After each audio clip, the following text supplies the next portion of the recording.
राज्यामध्ये 12वीचा निकाल जो आहे तो जाहीर झालेला आहे। गतवर्षीच्या तुलनेत 2% हा निकाल वाढलेला आहे। 93% इतका राज्याचा निकाल लागलेला आहे। आपल्यासोबत 12वीचे यशस्वी विद्यार्थी आहेत, आपण थेट त्यांच्याशी बातचीत करणार आहोत।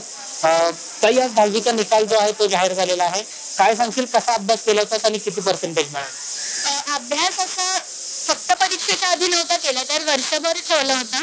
कॉलेजमध्ये रेग्युलर येणं, कॉलेजमध्ये जे टीचर सांगतात ते फॉलो करणं आणि ओव्हरऑल कंटिन्युअस होतं। त्यामुळे मग एंडला खूप जास्त अंगाशी नाही आला अभ्यास, तर मग तेव्हा करता आला आणि छान निकाल लागला आणि छान वाटतंय। 12वी म्हटल्यानंतर जर आपण साधारणतः पाहिलं तर पहाटे लवकर उठा, रात्री उशिरापर्यंत जागरण करा, असं साधारणतः शेड्यूल असतं। तुझं शेड्यूल कसं असेल? माझा शक्यतो अभ्यास रात्रीच व्हायचा, तर मग सकाळी थोडं 8-9च्या उठून मग रात्री मग 12 वाजेपर्यंत चालायचा अभ्यास। निकाल जाहीर झालेला आहे, काय वाटतं, पहिल्यांदा काय भावना? खूपच छान वाटतंय, असं क्लाउड 9 वर असं वाटतंय, म्हणजे पूर्ण पृथ्वी तळावर मी अशी आनंदी होती असं वाटतंय। खूप छान वाटतंय, सगळे जे कष्ट घेतलेले वर्षभरच ते सगळ्याचं फळ आता मिळताना दिसतंय, खूप छान वाटतंय। तुझं शेड्यूल कसं असायचं अभ्यासाचं? माझं शेड्यूल सकाळचं असायचं, मी जास्त रात्रीचं जागरण नाही करायचे, तर सकाळी 6 किंवा 5ला उठून माझं सुरुवात व्हायची दिवसाची आणि रात्री लवकर झोपायचे।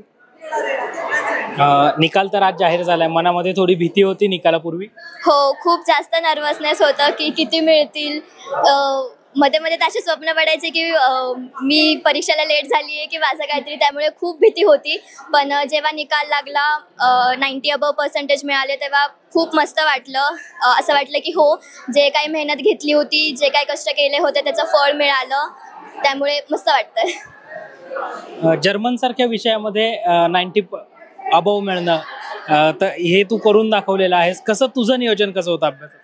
खरं तर जर्मन भाषा मला खूप प्रिय आहे, मला खूप एक कनेक्ट जाणवतो जर्मन भाषेविषयी।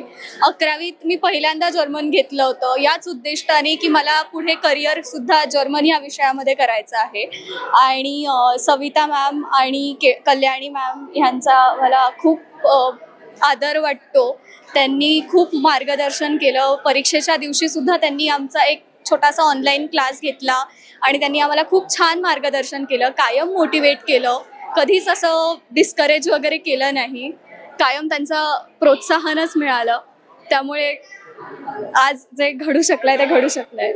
तुझं नियोजन कसं असायचं, म्हणजे अभ्यासाचं परीक्षा अगोदर किंवा संपूर्ण वर्षभरात? नियमितपणे अभ्यास करणं हे माझं कर्तव्य होतं।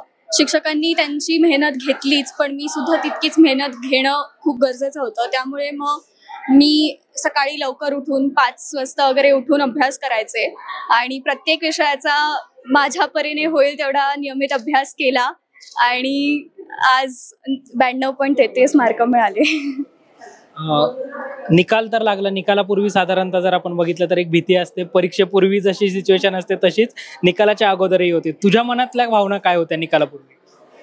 अशी भीती पण होती, खुश पण झालो होतो की आता म्हणजे आपण जी वर्षभर मेहनत घेतली आहे त्याचं आता फायनली आपल्याला चीज होईल सगळं वगैरे, असं सगळं म्हणजे मनात खूप गोष्टी चालू होत्या। पण एवढं नक्की होतं की म्हणजे वर्षभर मेहनत घेतली आहे त्यामुळे निकाल चांगलाच लागणार आहे। तुझा अभ्यासाचं शेड्यूल कसं असायचं आणि किती पर्सेंटेज मिळाले? मला 95.17% मिळाले।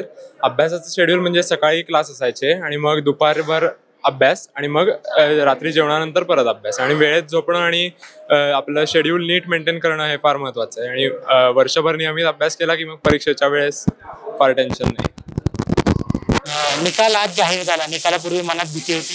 हो, भीती होती, पण मला माहीत होतं की 2 वर्ष मी अभ्यास केला आहे नीट, म्हणून मला अंदाज होता की चांगले मार्क पडणार आहेत, म्हणून खूप भीती नव्हती। पण तो नर्वसनेस थोडा असतोच नेहमी, तो होता। किती पर्सेंटेज मिळाले? मला टोटल 88.33 पडले आणि जर्मन आणि मॅथ्समध्ये 100 होते।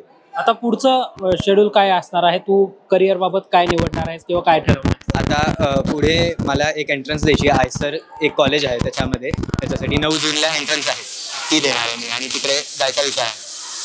नक्कीच, तर आज 12वीच्या HSC बोर्डाचा जो निकाल आहे, राज्य उच्च माध्यमिक विभागाचा निर्णय जो आहे तो जाहीर झालेला आहे, निकाल जाहीर झालेला आहे।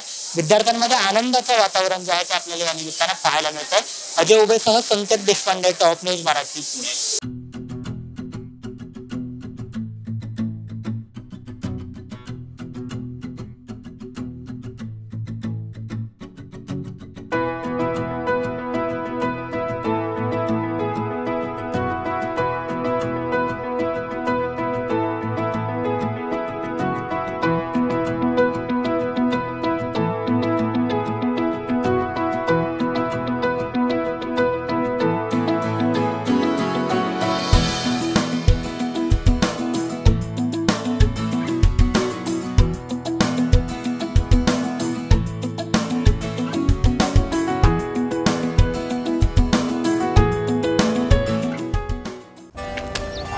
कम ऑन गाइस, हरी अप। यार सुन ना, एक ब्रेक ले लेते हैं। Guys I am telling you, तुम लोगों को सही से ट्रैकिंग नहीं आता, but that's okay, you can learn. रोज का ढक्कन देना। ये रेड वाला है, सही वाला देना। अबे ढक्कन, पहले तो सही पानी पीना।